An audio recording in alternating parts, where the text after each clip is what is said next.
Yeah, and with that, what is there a number of people that you recommend people that they talk to in terms of how many customers should someone look to talk to before they launch something?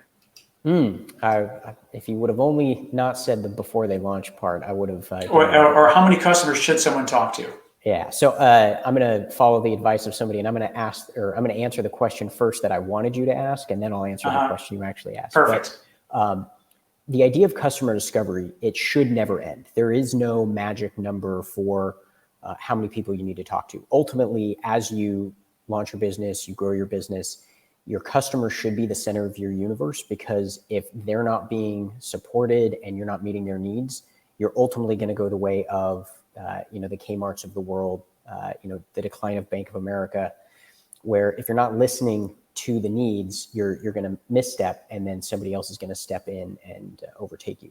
In terms of before you launch, there are a number of different answers to that. So generally, it takes somewhere between 10 to 40 interviews for somebody to start to really get into a rhythm of their understanding what questions to ask, how to ask them, how to ask follow-up questions, and really just get good at interviewing.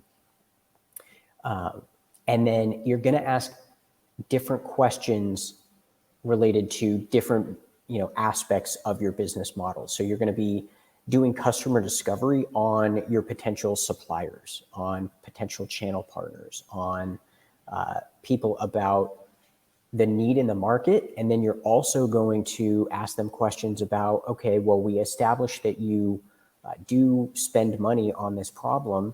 Can you tell me how much you're spending on the problem to those same people or to people in new interviews? So generally, we talk to folks that before they're launching their prototype, their MVP, whatever it may be, that you're talking about 100 to 200 interviews across a wide range of topics. And this is done in parallel with all the other things that founders should be doing to start their business. Right. And this is continue.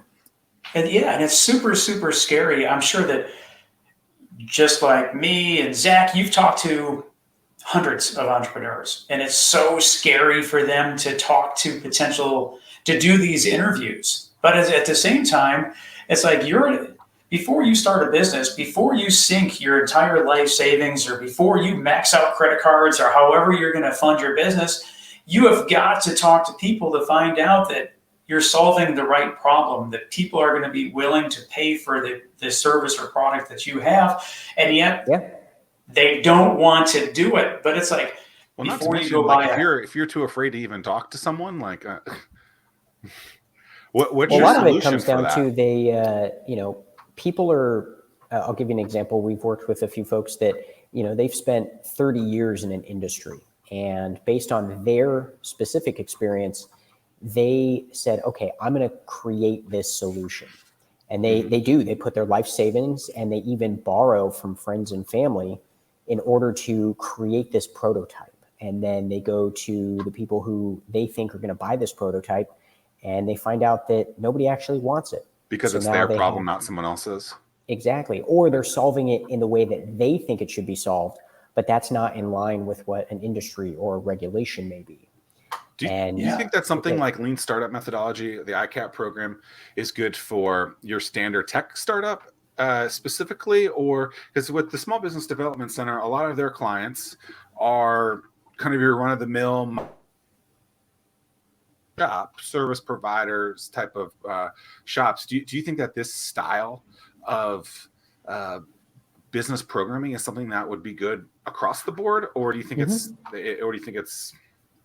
this is for anybody? So our program's funding is specifically for technology companies. So we only work with technology startups.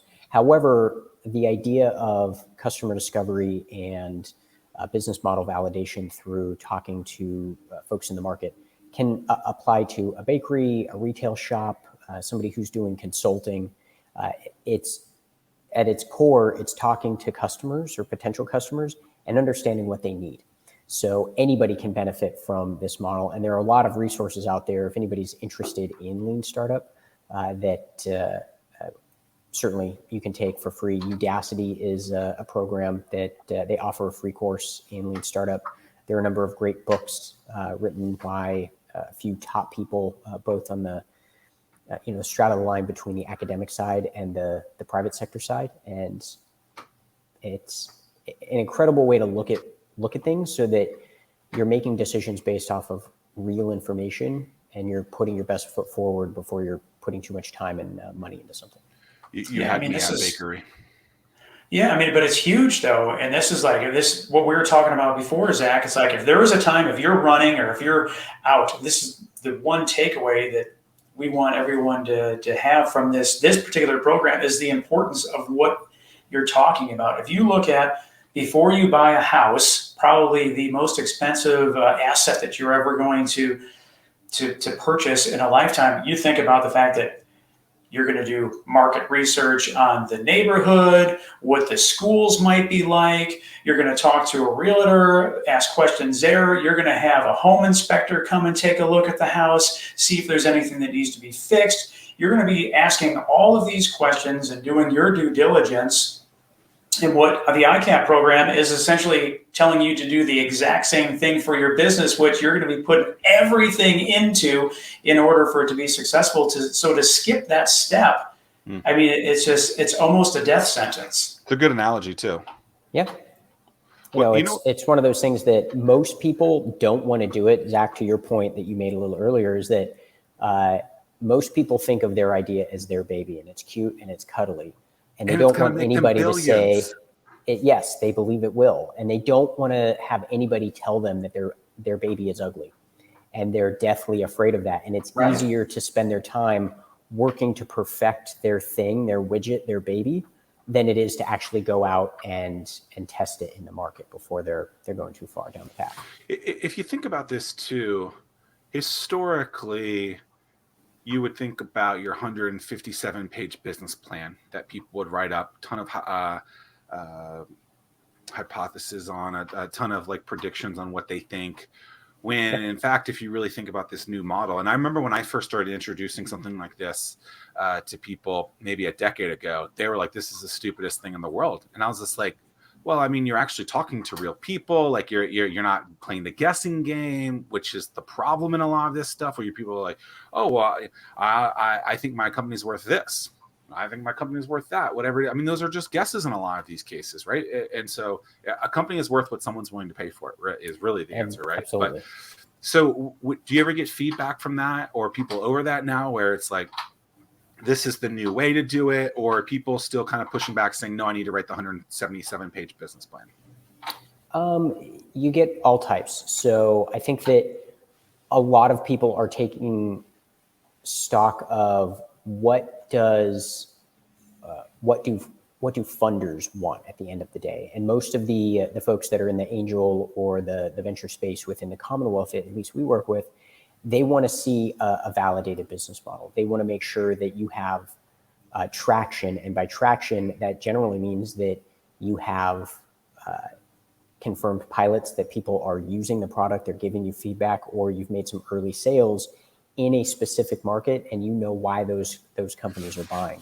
So it's, I think, being widely accepted. I think there are a number of people who maybe just don't understand more the timeline when it comes to business model versus business plan.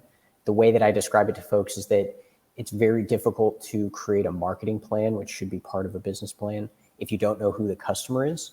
So, we want to make sure that rather than trying to spend money to market to everybody between the age of, 18 and 82, who's a man or a woman, and they have an income between $10,000 and $200,000 a year, that's a real wide range. And it's, never going to be something that you can market to everybody. But if you say, all right, well, my target is men between 30 and 40 who make between, $50,000 and $70,000 a year, have a college education and are working in a business that requires them to travel 100+ days a year, that gets you into a real, very specific market to where you can target that person and you can understand for your beachhead market, that first market, who you're going to be going after.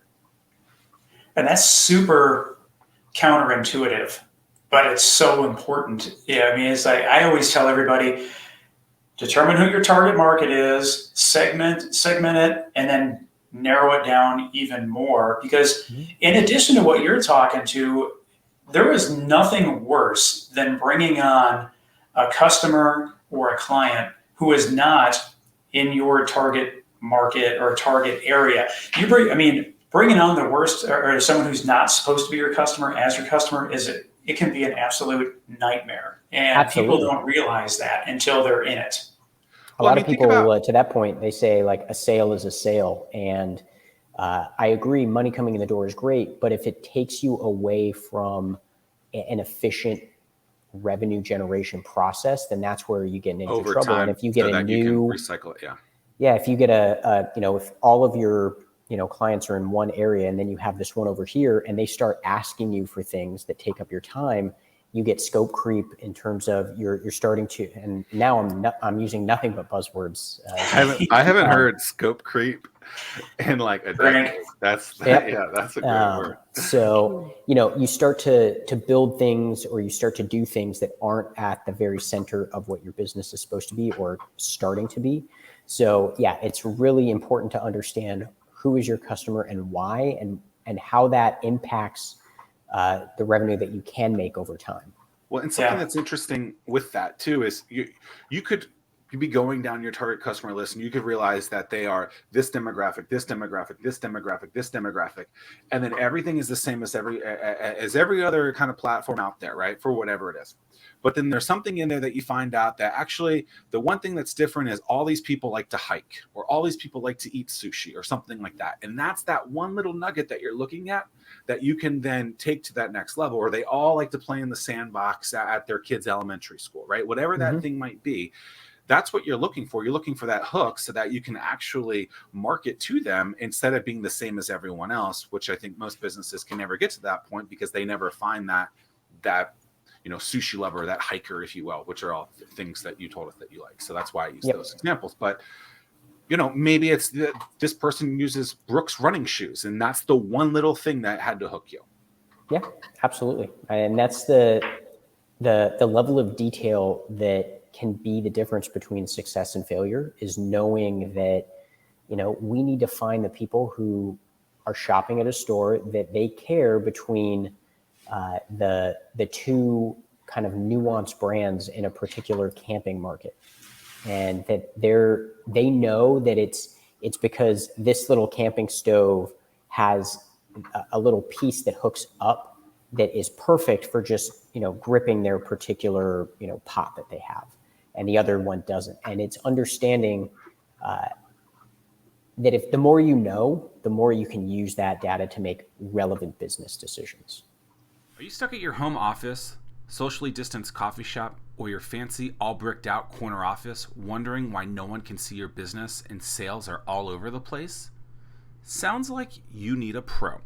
That's why I developed the Anomaly Academy. Insert clever copy here.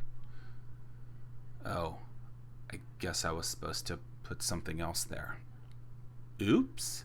You can grab access to the Anomaly Academy now at zackmillersays.com/Anomaly Academy.